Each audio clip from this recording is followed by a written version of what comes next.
Bien. Hola Carlos, hola Sebastián, ¿cómo están? Hola, bien, gracias. El día de hoy Hola. vamos a revisar la clase de ACLS de taquicardias, ¿ya? Debemos tener en cuenta que las taquicardias son una parte importante de los casos de síndromes coronarios que podemos encontrar, de afecciones cardíacas, ¿cierto? Ya sea dentro del hospital o en la atención hospitalaria en sí, o SAR, SAPU, SUR, etcétera. Y como tal, debemos ser capaces de dar el mejor manejo posible de acuerdo al ambiente laboral en el que nos estemos desempeñando.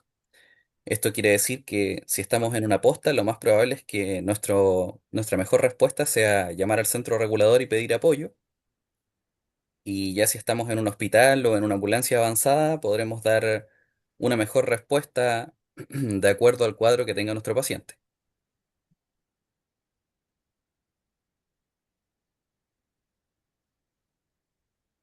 Bien, los objetivos de esta clase son diferenciar los tipos de taquicardia y revisar los tratamientos que podemos aplicar de acuerdo a cada uno de los ritmos que vayamos encontrando.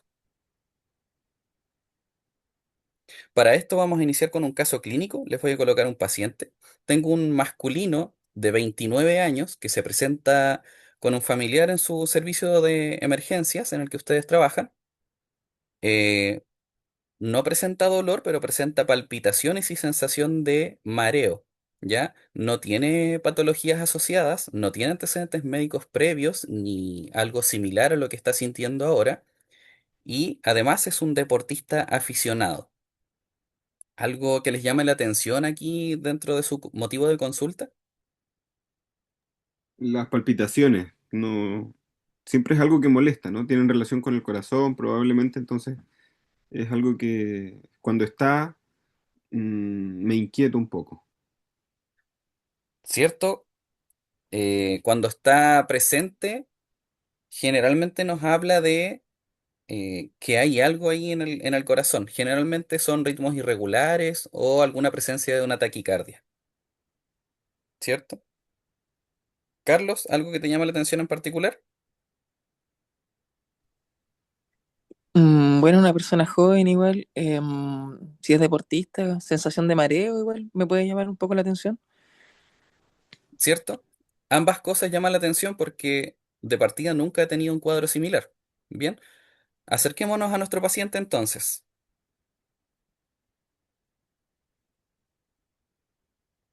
De acuerdo a lo que ven ustedes, ¿cómo lo abordarían? ¿Cómo evaluarían a este paciente? De una forma jerárquica, organizada, como lo es el XABCD del manejo, ¿Ya? Y de la evaluación primaria. algo antes del XABCDE que nos pueda orientar para decir, no, este paciente se puede esperar 15 minutos para ser categorizado, o no, este paciente lo categorizo enseguida y lo paso a un box. El famoso triángulo de evaluación primaria, ¿Ya? Nos puede ayudar, ¿cierto? claro. Sebastián, ¿cómo lo Mm, abordarías? Yo creo que en primera instancia lo que haría sería tratar de discernir rápidamente entre si tengo que iniciar un manejo más bien en el orden CAB, qué es lo que vamos a hacer probablemente cuando veamos un paciente comprometido de conciencia o en quien a buenas y a primeras sospechemos un paro cardiorrespiratorio. Ahí ya sabemos bien y lo vamos a conversar a lo largo de todo el curso, que cuando estamos frente a un paro cardiorrespiratorio, la prioridad son las compresiones torácicas y la desfibrilación precoz cuando ésta está indicada, porque esas son las dos variables clínicas que han demostrado, con respaldo en la evidencia, que tienen disminución en la morbimortalidad de los pacientes. O sea, es lo único que realmente está demostrado que funciona. Entonces, a buenas y a primeras, este paciente me parece que no está en esa situación. Se ve más bien consciente, con un buen tono muscular. Yo creo que está despierto, aun cuando parece que algo le molesta.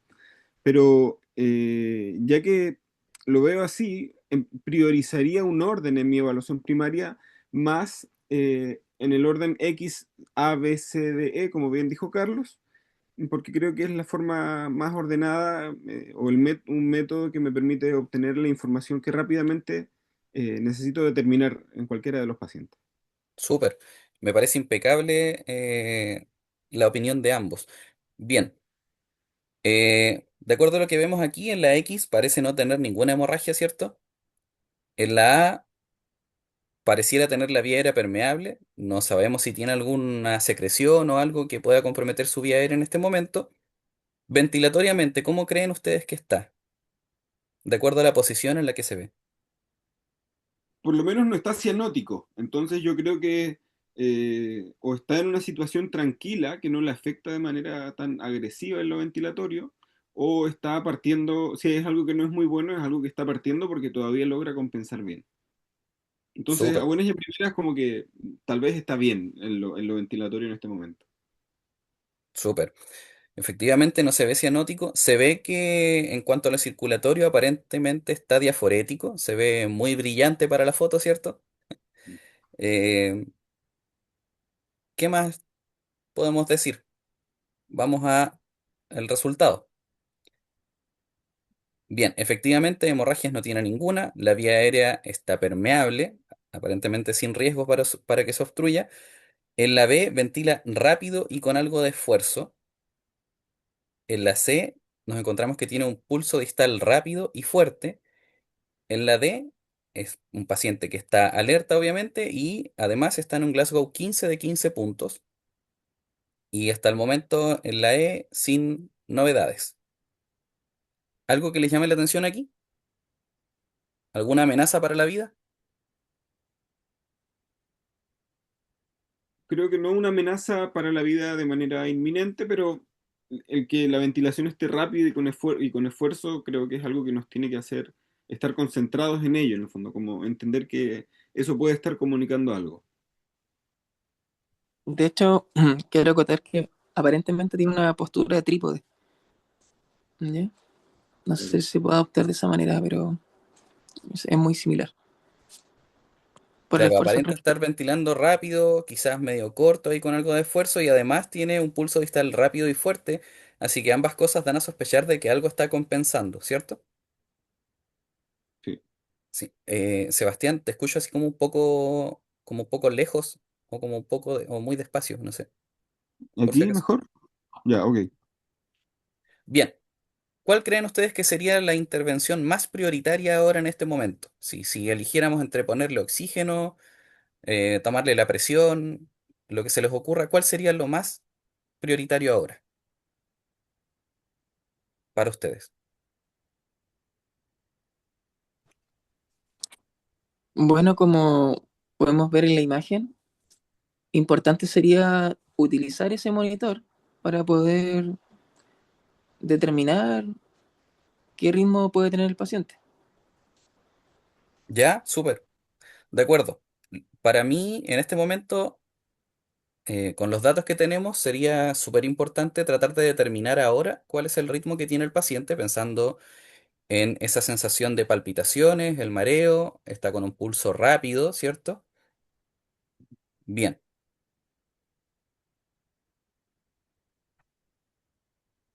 en el servicio que estemos, tanto el monitor como el electrocardiograma son importantes, pero no ha llegado todavía la monitorización. Lo que sí tenemos ahora es un control de signos vitales. Debemos tener en cuenta que el paciente llegó hace 2 minutos, así que estamos manejándolo súper rápido. Tenemos una frecuencia respiratoria de 28 por minuto, es rápida y superficial, tal como lo habíamos sospechado antes. El pulso, bueno, está rítmico, ¿ya? Dijimos antes que era un pulso fuerte, pero una taquicardia de 180 latidos por minuto. La piel está pálida y diaforética y la presión arterial está en 85,55 milímetros de mercurio, saturando 89% ambiental. Yo creo que aquí está de más preguntar si algo les llama la atención. Todo aquí llama la atención, ¿cierto? De todas maneras, y de arriba hacia abajo sería como la respiración rápida, 28 por minuto, superficial.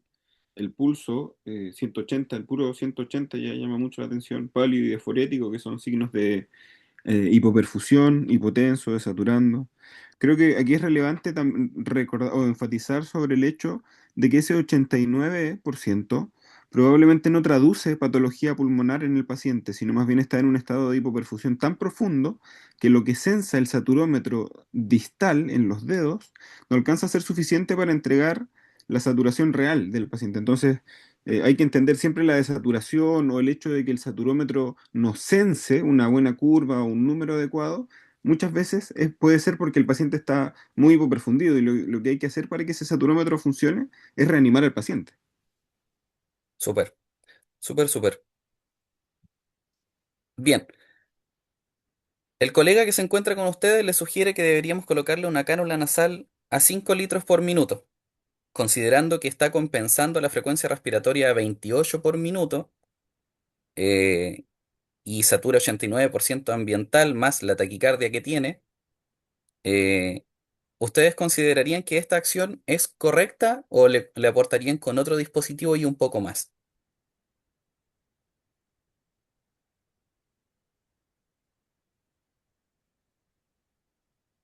Yo creo que es una cosa de tiempos y de recursos.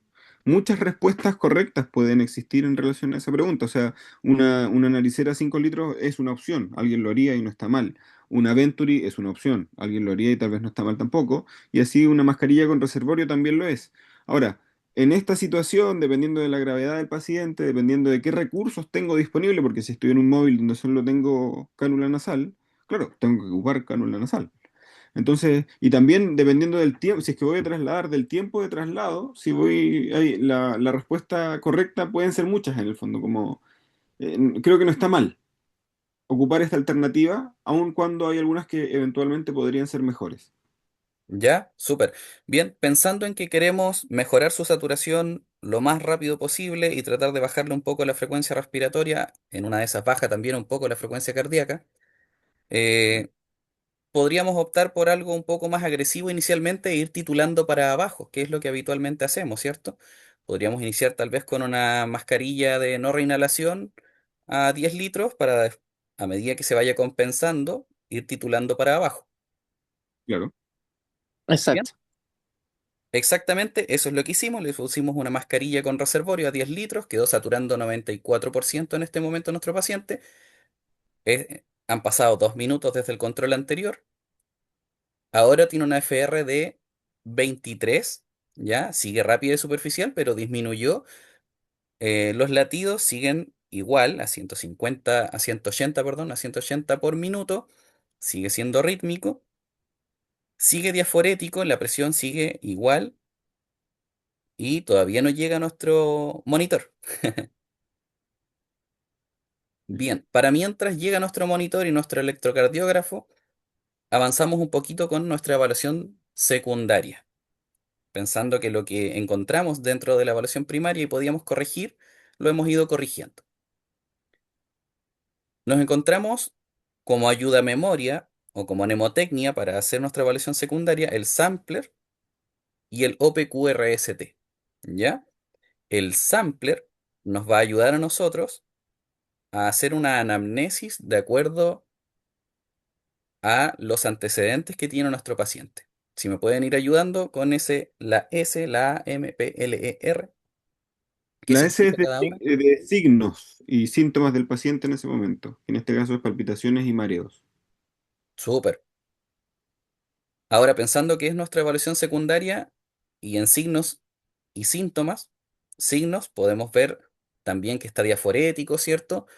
Si no hemos revisado, por ejemplo, el cuello de nuestro paciente, podríamos observar si hay ingurgitación yugular o no, una de las cosas que podríamos buscar. Eh, Auscultarlo si no lo hemos auscultado. En la A, alergias, no tiene. La M, medicamentos, no usa ninguno. En la P, ¿qué era la P? Patologías como antecedentes mórbidos. De base. Sí, Eso, sus patología. patologías previas no tiene, ¿cierto? Ah, Eh, última ingesta, última alimentación, no, desde el desayuno en la mañana. La letra E, ¿de qué nos habla? Eventos o en qué situación estaba la persona en el momento en que parte el síntoma. Súper. El paciente refiere que estaba en reposo, es decir, fue de inicio súbito, no hubo algo que lo gatilló aparentemente. Y la R son los factores de riesgo, como por ejemplo la obesidad, el ser fumador, ¿ya? Las patologías previas propiamente tal también aumentan sus factores de riesgo, pero en este caso no tiene. El OPQRST, ¿de qué se trata, Carlos?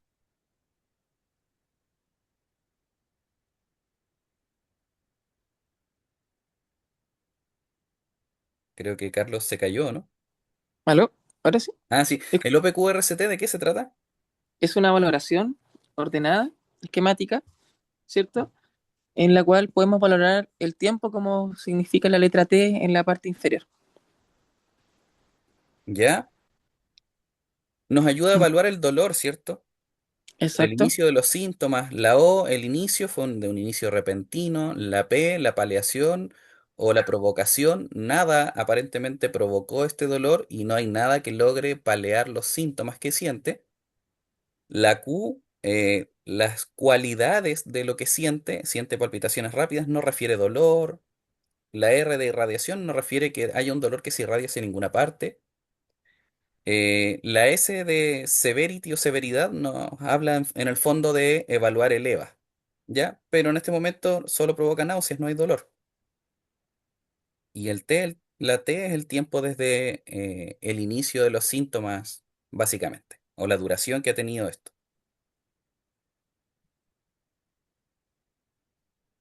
¿Cómo podemos reconocer una taquicardia sinusal? No digo que este sea el electro del paciente, ese todavía no llega. ¿Cómo reconocemos una taquicardia sinusal? La reconocemos porque, bueno, eh, primero encontramos ondas P presentes en todas las derivadas, ¿cierto? Estas ondas P son de una morfología normal, el PR tiene una duración normal, ¿cierto?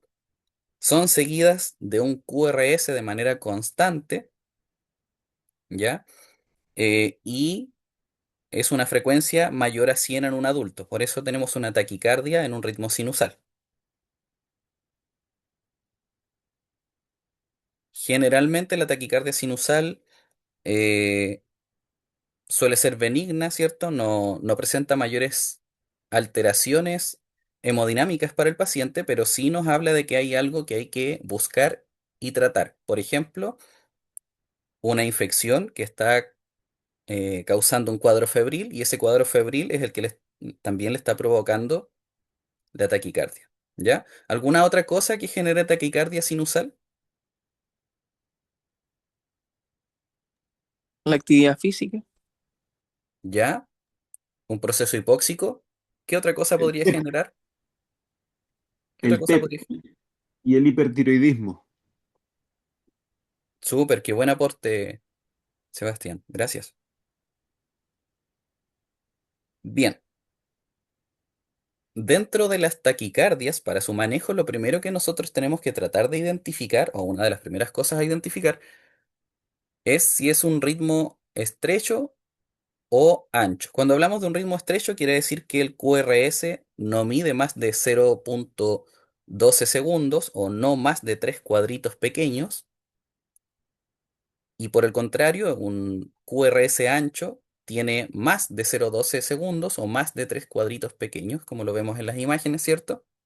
¿Y de qué nos habla? Nos hablan un QRS estrecho de una taquicardia o de un ritmo que viene desde el nódulo auriculoventricular hacia arriba, mientras que una frecuencia con un ritmo de QRS anchos nos habla de un ritmo que está siendo comandado desde las de His para abajo, que eso está produciendo un ritmo principalmente ventricular y no auricular.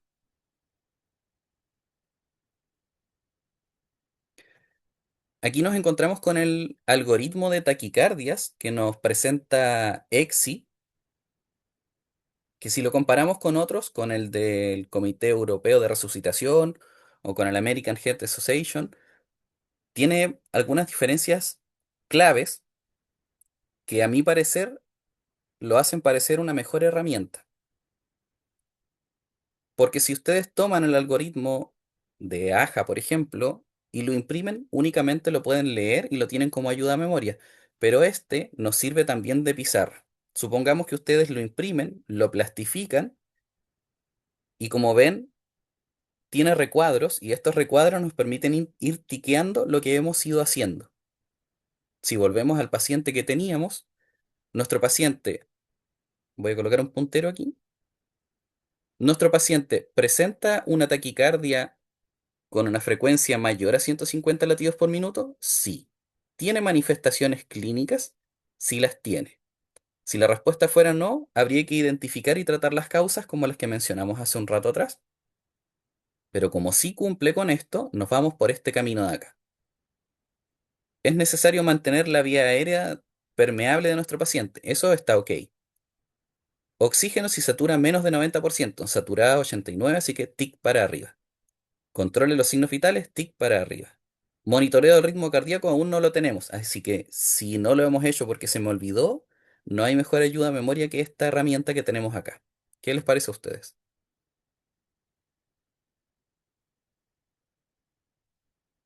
De acuerdo, o sea, te permite tener ahí fresco en mente qué es lo que hay que ir haciendo paso a paso, sobre todo considerando que muchas veces estos casos podrían generar cierta o alto nivel de tensión en todo el equipo a la hora de tener que manejarlo, por los riesgos asociados, por la posibilidad de tener que caer o empezar maniobras más complejas, entre otras cosas. Entonces, siempre hace bien una ayuda memoria. ¿Cierto? Bien, luego de que hemos hecho esta primera estabilización inicial, debemos determinar si nuestro paciente está estable o inestable. Cuando hablamos de manifestaciones clínicas, aquí en la imagen que aparece en el lado derecho, en la parte superior, nos dice, ¿el paciente tiene mareos o náuseas? Sí tiene. Lipotimia o síncope, no tiene. Agotamiento, no tiene. Causas reversibles que podrían causar esto, la hipoxia, la estamos corrigiendo. Intoxicaciones, no tiene. Y shock, bueno, tenía algunos signos por ahí, eh, pero no es un shock hipovolémico o otro tipo de shock que en este momento esté generando la taquicardia. Todavía debemos buscar la causa. Los signos de inestabilidad nos dice señales de hipoperfusión o de un bajo gasto cardíaco, por ejemplo, la hipotensión, palidez, diaforesis. En este caso, nuestro paciente aquí sí cumple con todos, ¿verdad? Estaba pálido, estaba diaforético y estaba hipotenso. Angina no tiene, y el más crítico de todos, alteración del estado mental, que no tiene. ¿Ya? Para decir que está inestable, tiene que tener dos o más, en este caso no tiene, por lo tanto es un paciente estable todavía. ¿Estamos de acuerdo o no? ¿Sí? De Sí, cuidado, pero estable me parece. exacto. Observación. Exacto, es un paciente que tenemos que seguir observando, pero está estable todavía. Bien, como el paciente está estable, el siguiente cuestionamiento es, ¿el complejo QRS es ancho o es estrecho? Si es estrecho y el ritmo es regular, podríamos iniciar con maniobras vagales. No voy a profundizar aquí todavía porque eso viene más adelante. Podríamos utilizar, de acuerdo al algoritmo, adenosina o metoprolol, pero el metoprolol no está disponible en todas partes, ¿ya? Así que aquí hay otros fármacos que podemos utilizar de acuerdo a los protocolos locales. Si el ritmo es irregular, nos recomienda el metoprolol como primera línea. Aquí ya derechamente lo podemos reemplazar por la natócido C o cedilanid, de acuerdo a nuestros protocolos locales. Y como segunda línea, amiodarona, que aquí hay un cambio importante porque en los algoritmos del 2020 para atrás, amiodarona era la primera línea y cedilanid era de segunda línea, ¿ya? Por el otro extremo, si es un QRS ancho y es un ritmo monomórfico, nos recomienda que podríamos iniciar con adenosina. Si bien la adenosina es para taquicardias de complejo estrecho regular, en este caso, en un ritmo ancho regular, estamos mencionando la adenosina pensando que pudiera ser una taquicardia supraventricular de conducción aberrante y por este motivo podría funcionar la adenosina. Si no la ocupamos o no funcionó, nos recomienda pasarnos a la amiodarona, ¿ya? Esto con el paciente estable. Ahora, si el paciente está de entrada inestable, cardioversión eléctrica sincronizada, y aquí en el algoritmo nos muestra cómo podemos hacer esas cardioversiones sincronizadas dependiendo del ritmo que tiene el paciente, y así van a ir variando los joules que podemos ir utilizando, ¿ya? Aquí también, más abajo, nos muestra las dosis de los fármacos que podemos utilizar. Así que eso con este algoritmo de taquicardias, que me parece bastante completo y bastante útil como herramienta de trabajo. No sé, ¿algo más que agregar? ¿Algo por ahí? Yo creo que está todo bien claro, en realidad no tengo algo que sumar ahora. Claro, son tarjetas de uso rápido, simple.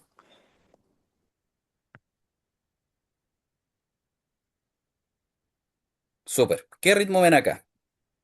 O- Asumamos que todos sabemos leer de pies a cabeza un electrocardiograma, así que saltémonos la parte de la lectura correcta y vámonos directo al ritmo para que vayamos avanzando. ¿Qué ritmo ven acá? Yo creo que hay una taquicardia de complejo angosto regular. Súper bien. Ahí coincido.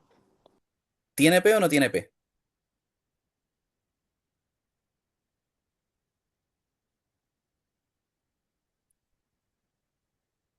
¿Podríamos decir que definidamente, claramente hay una onda P? No, no es clara y evidente. No es No es clara clara y y evidente.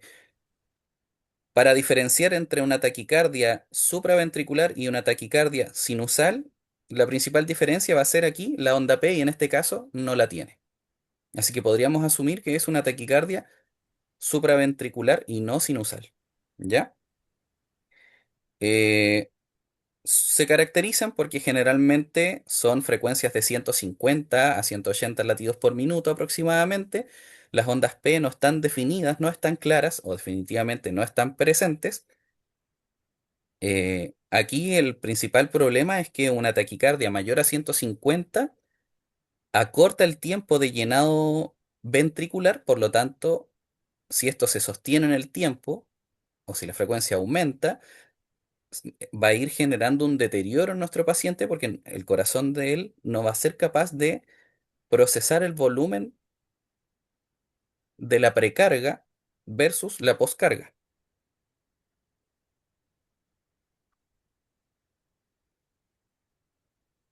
¿Qué ritmo ven aquí?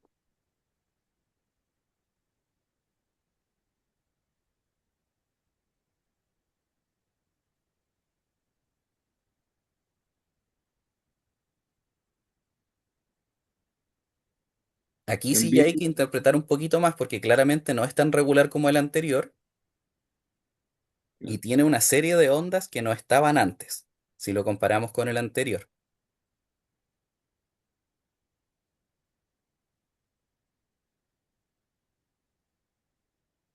¿Tiene ondas P claras y definidas? hay ondas que podrían corresponder a onda P en algunos complejos, pero esta no es regular, no es persistente en el tiempo, entonces no hay categóricamente una onda P que marque un ritmo sinusal, creo yo. ¿Ya? Bien, efectivamente aquí no hay una onda P clara y definida, hay una serie de ondas de baja amplitud que podríamos definirlas como ondas F, que vienen a reemplazar una onda P. En el fondo no sabemos cuál de todas estas es la que está estimulando la conducción AB para que genere después un QRS, ¿ya? Por lo tanto, tampoco es una taquicardia sinusal y de paso no es regular, es una taquicardia de complejo estrecho irregular. Y a esto normalmente nosotros la conocemos como una fibrilación auricular.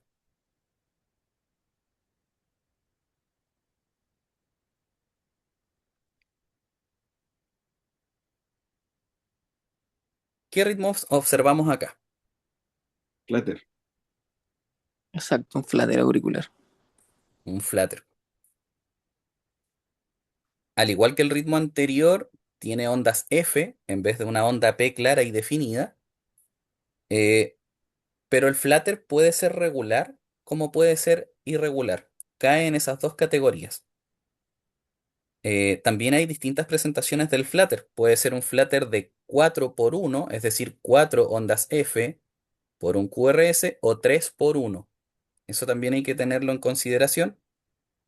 No todo paciente que presenta un flutter va a ser así eh, idéntico, ¿cierto? Puede tener cierta irregularidad también. Normalmente cuando tomamos un curso de electro o revisamos algún texto, nos habla de las ondas de cierre, que si se fijan, aquí podemos definirlo como ondas de cierre,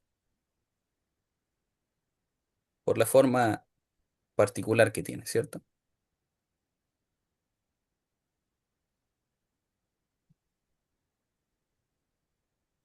Bien. ¿Cómo se reconoce una taquicardia de reentrada? ¿Quién me puede ayudar con eso?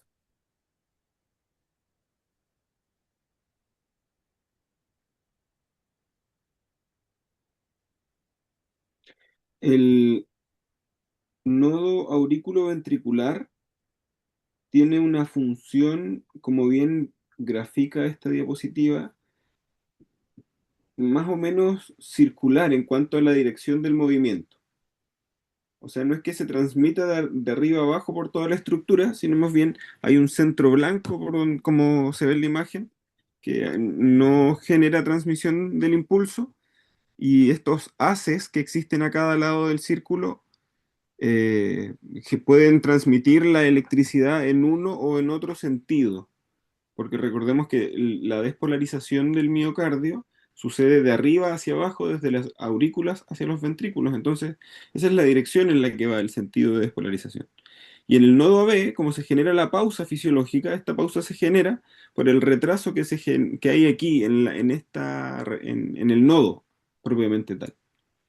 Y una taquicardia de reentrada es una que se genera precisamente en ese lugar donde la dirección de la despolarización como que reentra en el fondo, como está graficado aquí en la imagen, y eso estimula entonces eh, el, el miocardio que está más abajo, el ventrículo en este caso. Muchas veces esto podría verse clínicamente como una taquicardia paroxística supraventricular. Súper, súper. En el fondo nos habla de que hay un impulso que se está generando de manera prematura nuevamente, ¿cierto?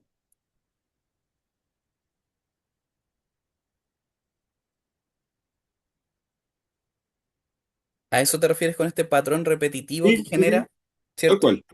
Es un- Son latidos que no se generan netamente en el punto habitual donde se genera el impulso, que es el nódulo perdón, el nódulo sinusal, generando unos latidos ectópicos dentro de la aurícula y volviendo al punto de inicio y mantiene una especie de círculo vicioso, por decirlo en palabras sencillas, tal cual. generando latidos prematuros o latidos extra, ¿cierto? Que como tú dices, generalmente lo vemos expresado en una paroxística supraventricular.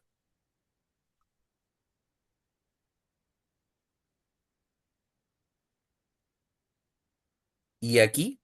¿Qué ritmo vemos aquí? Taquicardia ventricular. ¿Ya? Y ¿Y con qué complejo, apellido? con complejo ancho. No, pero monomórfica, polimórfica. Monomórfica. una taquicardia ventricular monomórfica, ¿cierto? Bueno, se caracteriza porque son frecuencias mayores a 100 por minuto. Aquí, si le tomáramos la frecuencia a este trazado, a la rápida está mayor a 150, ¿cierto? Ujú. El Sí. ritmo es regular, no se ve una variación considerable entre los RR, ¿cierto? Claramente no hay ondas P, los complejos suelen ser uniformes o muy similares unos a otros, y no así como en la taquicardia ventricular polimórfica que vamos a ver después.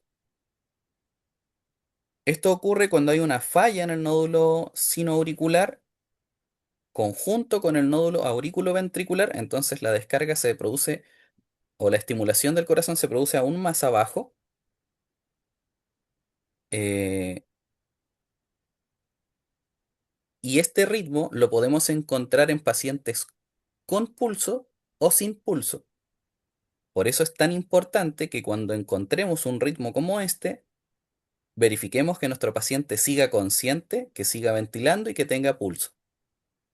Porque si nos encontramos con este ritmo en un paciente sin pulso, necesita una desfibrilación o una cardioversión asincrónica, pero si tuviera pulso y está inestable, va a necesitar una cardioversión sincronizada.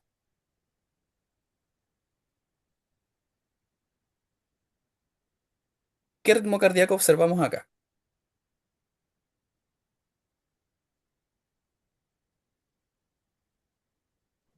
Taquicardia ventricular polimórfica. Ya, una taquicardia ventricular polimórfica o torsión de la punta dorsal de Points, ¿cierto? Se reconoce porque ocasionalmente los complejos QRS van variando tanto en morfología como en su duración. No es similar al ritmo que vimos antes, en el sentido de que no tiene la regularidad que tenía el ritmo anterior.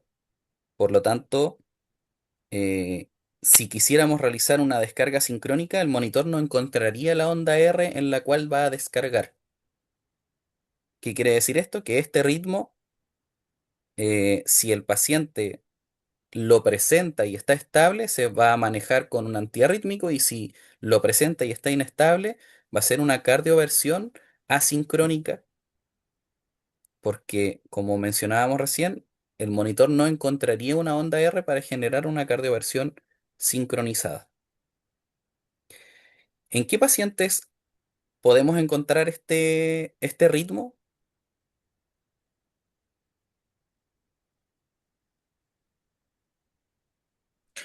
Podría ser en pacientes alcohólicos, ¿Ya? ¿Ya? consumidores de alcohol crónico. Y también hay, más allá del déficit o la hipomagnesemia, ¿cierto? Hay medicamentos de uso habitual que pueden generar la prolongación del QT, y la prolongación del QT también puede desencadenar una taquicardia de este tipo, ¿ya? Eh, no sé si tienes algo que agregar, Sebastián, aquí en esta diapositiva. O sea, tienes razón en cuanto a eso. Hay medicamentos que lo pueden generar, los déficits también lo generan. El tratamiento muchas veces de la mano o sea, el tratamiento muchas veces va de la mano del sulfato de magnesio también. Y los medicamentos que pueden contribuir en la prolongación de un QT son un montón, ¿no? No sé, omeprazol, algunos antibióticos, antipsicóticos. Son muchos los medicamentos que pueden generarlo. Entonces, cada día más, en la medida que se ocupen más medicamentos, vamos a tener más riesgo de que esto se presente. Súper, muchas gracias.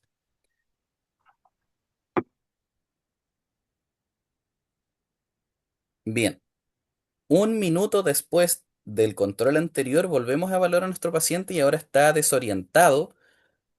La frecuencia respiratoria aumentó, se mantiene superficial, pasó de 23 a 30. La frecuencia se mantiene estable, el pulso ahora es débil, antes teníamos un pulso firme. La piel está pálida y diaforética, la presión bajó un poco más, teníamos 85,55, ahora tenemos 80,50, y a pesar de la mascarilla con reservorio a 10 litros, ahora satura 90%.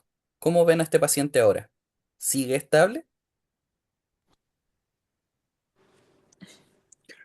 Em, Ha ido en deterioro progresivo, ¿cierto? Y obviamente ya está inestable este paciente. Ya se puede observar debido al nivel de conciencia que se encuentra desorientado, ¿cierto? Aumentó la respiración, claro, bajó obviamente la hemodinamia, se alteró en cuanto a lo que es la tensión arterial y desaturó obviamente con el apoyo que le estamos entregando con una mascarilla de no reinhalación de 10 litros. Súper. Entonces, La claro, única, deteriora. gracias, Carlos. La única razón por la que nosotros lo manteníamos en la categoría de estable era porque su nivel de conciencia era Glasgow 15 de 15, pero ahora ya nos dice que está desorientado. Por lo tanto, dentro del algoritmo de taquicardias, ahora nos encontramos con la presencia de un estado mental alterado, sumado a los signos de shock, hipotenso, pálido y diaforético. ¿Cambia nuestro enfoque con eso o no? Claro, ¿Qué tipo de taquicardia presenta su paciente? Este sí es el electrocardiograma de nuestro paciente. Ahora sí que sí, llegó de tanto.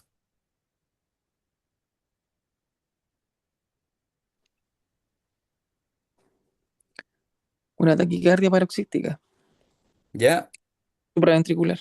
una taquicardia supraventricular. Bien.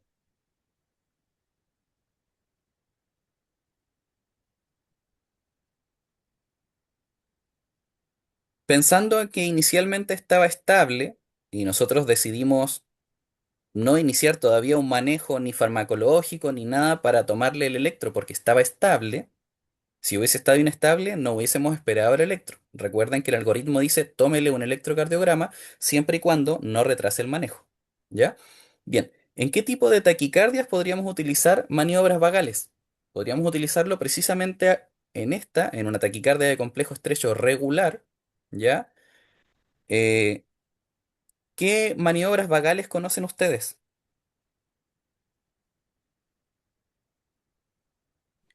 Valsalva.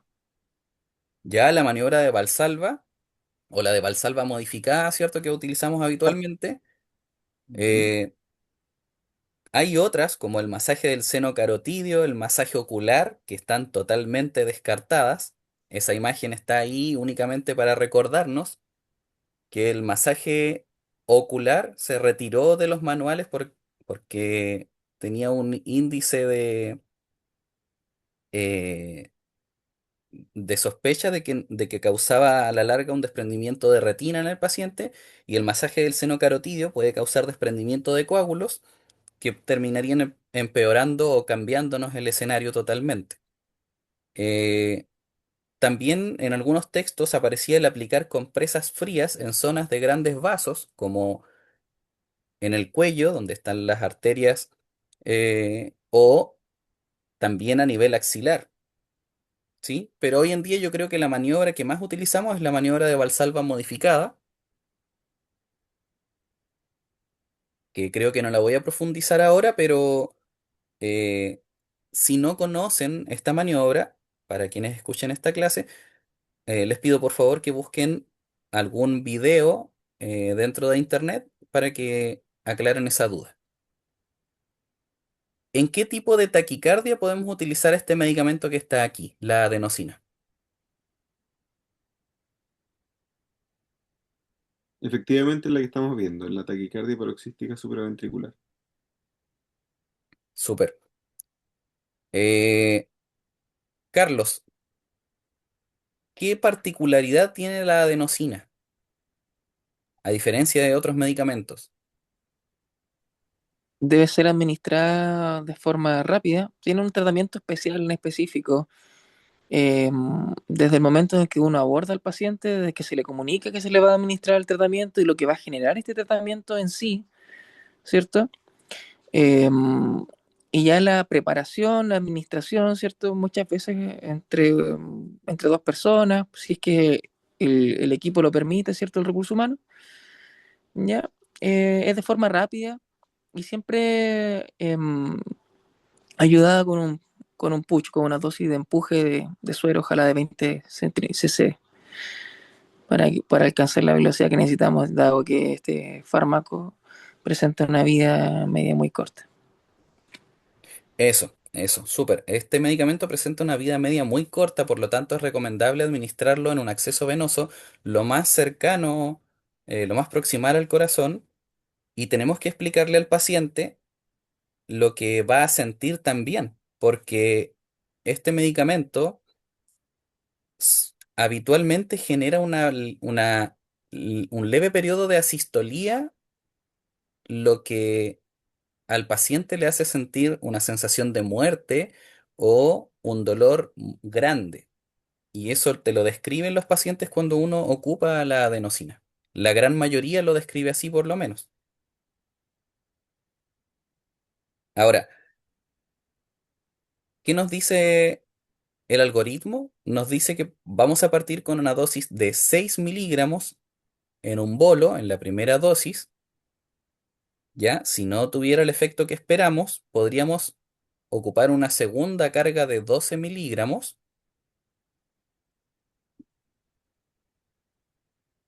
y hay protocolos que hablan de una tercera dosis, ¿ya? Pero también hay otros protocolos que dicen 6 12, y ya si no funciona hay que cambiar de medicamento y pasar a otra línea de fármacos, como por ejemplo, em, el propanolol, ¿ya? ¿Qué tipo de fármaco es el propanolol? Beta bloqueador. Es un beta bloqueante, ¿ya? Y ahí hay que tener ciertas precauciones porque un beta bloqueante no solo va a bajar la frecuencia cardíaca, va a bajar también la presión arterial de nuestro paciente, que en este momento ya está hipotenso, así que hay que tener ciertas precauciones al momento de administrar un medicamento de ese tipo. ¿Y qué tratamiento podemos realizar en una taquicardia inestable? Electricidad. Un manejo ya no farmacológico, sino que eléctrico, ¿cierto? Como lo mencionábamos dentro del algoritmo, podemos ocupar la famosa cardioversión sincronizada, y en este tipo de ritmos podríamos partir con ¿cuántos joules, Carlos?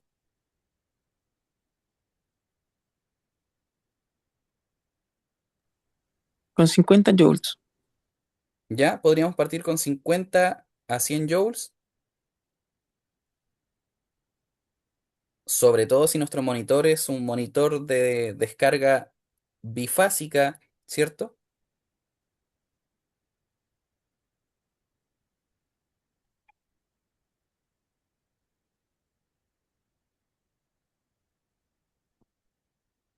¿Cómo debemos ajustar el tratamiento si quisiéramos hacer una cardioversión sincrónica para este paciente? ¿Será de llegar y descargar? Consideremos que está desorientado, pero no inconsciente. Ujú. Manejo del dolor es importante, dado que el manejo eléctrico va a generar molestia en nuestro paciente. ¿Ya? Y importante también es la sedación, es decir, vamos a hablar sobre sedanalgesia. ¿Ya? Bien, consideremos que este paciente ya está en la categoría de inestable, por lo tanto, maniobras vagales o adenosina no serían la mejor opción, sino que la terapia eléctrica sería la mejor opción para este paciente. Ahora nuestro paciente está inconsciente, tiene una FR de 36 superficial, se mantiene la frecuencia cardíaca, está pálido, diaforético, está aún más hipotenso y está saturando 96%, pero está siendo ventilado con eh, un dispositivo de bolsa válvula mascarilla, es decir, está siendo ventilado a presión positiva. Ahora sí, no hay duda que está inestable nuestro paciente, y si no hacemos nada, en realidad está periparo prácticamente, ¿cierto? ¿Por qué la condición de su paciente no mejora con el uso de maniobras vagales y adenosina? Como lo habíamos conversado, eh, la adenosina ya no es suficiente para el manejo de esta arritmia que está cursando nuestro paciente. Necesita una terapia eléctrica que nos ayude a corregir el ritmo de una manera más agresiva, pero también tenemos que considerar, como decía Carlos, una sedación previa. Es una terapia que necesitamos realizar ahora ya, pero al mismo tiempo eh, es una terapia que si se hace sin la preparación previa para nuestro paciente, por ejemplo, si lo hacemos con palas y no le ponemos gel, le vamos a generar quemaduras. Si no administramos algún tipo de pseudoanalgesia, el paciente no se va a olvidar nunca de lo que pasó aquí. ¿Qué debemos hacer para corregir la situación en la que se encuentra nuestro paciente? Bueno, como lo decíamos, cardioversión. Luego de aplicar una descarga, nuestro paciente responde ahora a la voz, respira a 24 por minuto con una buena profundidad, la frecuencia cardíaca bajó a 120 latidos por minuto, pero débil el pulso distal.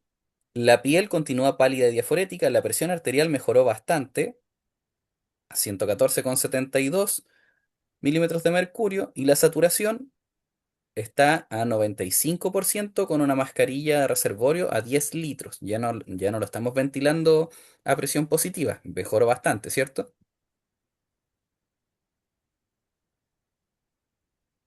Bien, considerando todas aquellas acciones que podemos realizar, nuestro paciente finalmente eh, tuvo el mejor resultado que podríamos haber esperado, ¿ya? Si volvemos aquí, ¿qué medicamentos podríamos utilizar para la pseudoanalgesia de este paciente? Volvamos a este punto, previo a la descarga que se le hizo y que corrigió el ritmo. Mm. Esa es una pregunta bien interesante porque las posibilidades son varias. Eh, en los fármacos que están disponibles en un hospital habitualmente, una opción que me parece muy segura en este caso es la ketamina. Otra opción podría ser ocupar un opioide en conjunto con una benzodiazepina, o sea, una mezcla de fentanilo y midazolam, por ejemplo. El propofol también es un buen sedante, pero genera hipotensión, entonces tal vez no es lo que vamos a considerar en este paciente. Pero las posibilidades son muchas. Yo creo que aquí lo importante es conocer lo que tienes en el lugar en el que trabajas. Y de acuerdo a lo que tienes, establecer como a priori cuál es la mejor alternativa de sedación en un paciente inestable, y eso va a servir para todos los pacientes inestables, pero hay que tener bien claro qué es lo que uno tiene disponible. Exacto, súper bien. También me parece una alternativa muy segura la ketamina, pensando que de partida no lo va a hipotensar más. Porque si nos fuéramos, por ejemplo, por ese protocolo que dice utilice morfina, ese sí que lo hipotensa. Corremos mayores riesgos con nuestro paciente, ¿cierto? Entonces, como dice Sebastián, debemos buscar cuál es la alternativa más segura, pero basados en el stock local que tenga nuestro centro de atención o nuestra ambulancia, nuestro SAR, SUR, SAPU, etcétera. ¿Ya?